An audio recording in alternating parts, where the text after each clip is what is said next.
आज ही Doubtnut app download करें। Doubtnut पर होगा अब आपके सभी मैथ्स, केमिस्ट्री, फिजिक्स और बायोलॉजी डाउट्स का सफाया।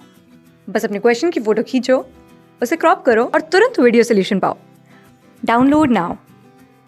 प्रश्न है, पादप कोशिका का एक स्वच्छ नामांकित चित्र बनाइए। इसके अंदर पाए जाने वाले किन्हीं 4 कोशिकांगों के कार्यों का वर्णन कीजिए। चलिए सबसे पहले हम एक पादप कोशिका का चित्र बनाते हैं। तो पादप कोशिका या पादप कोशा।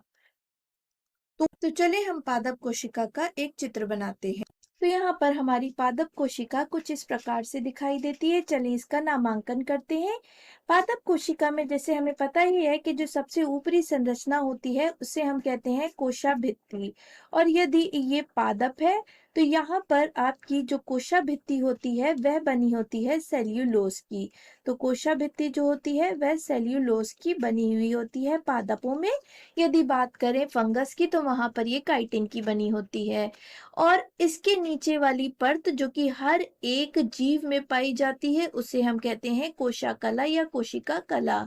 तो उसे कहा जाता है कोशाकला प्लाज्मा मेम्ब्रेन। ये हर एक जीव में एक सी ही पाई जाती है। यहाँ पर हम देखेंगे जो कोशाभित्ति होती है उस पर छोटे छोटे छिद्र पाए जाते हैं जो एक कोशा को दूसरी कोशा से जोड़ते हैं। इसे हम कहते हैं प्लाज्मो डेस्मेटा। तो इसे कहा जाता है प्लाज्मोडेस्मेटा, जो क्या करते हैं दो कोशिकाओं को आपस में जोड़ते हैं। इसके अतिरिक्त यहाँ पर हम पादप में देखेंगे कि यहाँ पर एक बड़ी सी वैक्यूल होगी या बड़ी सी रसधानी होगी। तो यहाँ पर आपको एक बड़ी सी वैक्यूल मिलेगी पादप कोशिका की। यदि बात करें, यदि जंतु कोशिका की बात करें तो वहां पर ये छोटी छोटी होंगी और बहुत सी होंगी। उसके अतिरिक्त यहाँ पर आपको केंद्र में मिलेगा केंद्रक। और ये जो केंद्रक होगा इसके अंदर हम देखेंगे कि आपका केंद्रकाय है और उसके अलावा केंद्रक द्रव्य है और केंद्रक कला, सभी प्रकार के अंगक यहाँ पर उपस्थित होंगे। फिर यहाँ पर हम देखते हैं ये जिसे हम कहते हैं एंडोप्लाज्मिक रेटिकुलम। तो यहाँ पर होता है एंडोप्लाज्मिक रेटिकुलम। और ये जो एंडोप्लाज्मिक रेटिकुलम होते हैं ये दो प्रकार के होते हैं। एक होते हैं RER, रफ एंडोप्लाज्मिक रेटिकुलम। तो जैसा कि हम देख रहे हैं यहाँ पर ये वाला जो एंडोप्लाज्मिक रेटिकुलम है ये RER है। क्यों? क्योंकि इस पे आपके इस एंडोप्लाज्मिक रेटिकुलम पे राइबोसोम उपस्थित होते हैं, जिस कारण ये जो आपका एंडोप्लाज्मिक रेटिकुलम होती है इसकी सतह जो होती है वो दरदरी होती है। तो राइबोसोम यहाँ पर उपस्थित होते हैं जिसकी वजह से इनकी सतह जो होती है वो रूखी होती है, अतः इन्हें रफ एंडोप्लाज्मिक रेटिकुलम कहा जाता है। दूसरी तरफ ये जो एंडोप्लाज्मिक रेटिकुलम है इनमें आपको दिखाई देंगे कौन से रेटिकुलम? इनमें आपको दिखाई देंगे SER।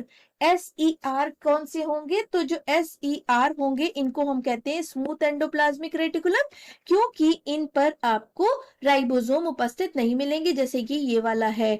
इसे हम कहेंगे SER क्योंकि इन पे राइबोसोम उपस्थित नहीं होते, अतः इनको स्मूथ एंडोप्लाज्मिक रेटिकुलम कहा जाता है। नीचे की ओर जो संरचना है उसे हम कहते हैं गोल्जी काय। तो ये वाली संरचना कहलाएगी गोल्जी काय। फिर यदि ये पादप कोशिका है और पादप की पत्ती की कोशिका है तो यहाँ पर आपको मिलेंगे क्या? आपको मिलेंगे क्लोरोप्लास्ट। तो यहाँ पर आपको हरित लवक भी पाए जाएंगे, हरित लवक भी मिलेंगे।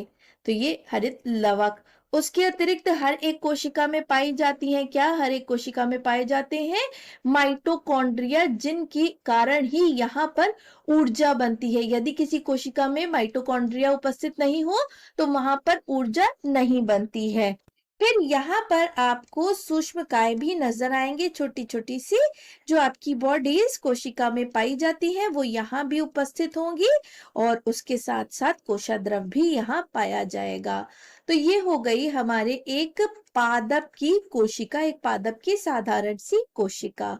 इसके अतिरिक्त यदि हम यहाँ पे प्रश्न का दूसरा भाग है कि किन्हीं 4 कोशिकांगों के कार्य लिखिए। तो चलिए सबसे पहले बात कर लेते हैं माइटोकॉन्ड्रिया की। तो माइटोकॉन्ड्रिया जिसे हम क्या कहते हैं? ऊर्जा ग्रह कहते हैं आपकी कोशिका का। ऊर्जा ग्रह क्यों कहते हैं? क्योंकि ये जो माइटोकॉन्ड्रिया होती है इसी के अंदर रेस्पिरेशन या श्वसन होता है, कोशिकीय की श्वसन होता है, जिसके परिणाम में यहाँ पर ऊर्जा बनती है, एटीपीज बनती हैं। तो माइटोकॉन्ड्रिया का कार्य है श्वसन करना या कोशिकीय श्वसन करना और ऊर्जा बनाना। अतिरिक्त बात करते हैं कोशिका कला की। तो कोशिका कला, जैसा कि हमें पता ही है कि ये आपकी सेलेक्टिवली परमिएबल मेम्ब्रेन होती है। ये सेलेक्टिव परमिएबल होती है, इसका अर्थ क्या है? ये सेलेक्टिव परमिएबल होती है मतलब ये सारे ही तत्वों को या सारे पदार्थों को कोशिका के अंदर नहीं जाने देती, केवल कुछ पदार्थों को कोशिका के अंदर जाने देती है।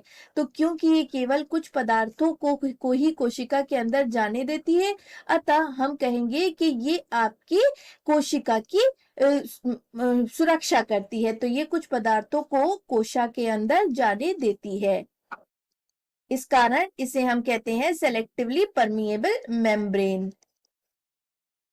तो ये हो गया दूसरा कार्य जो कि कोशिका कला का है। बात करते हैं एंडोप्लाज्मिक रेटिकुलम के कार्य की।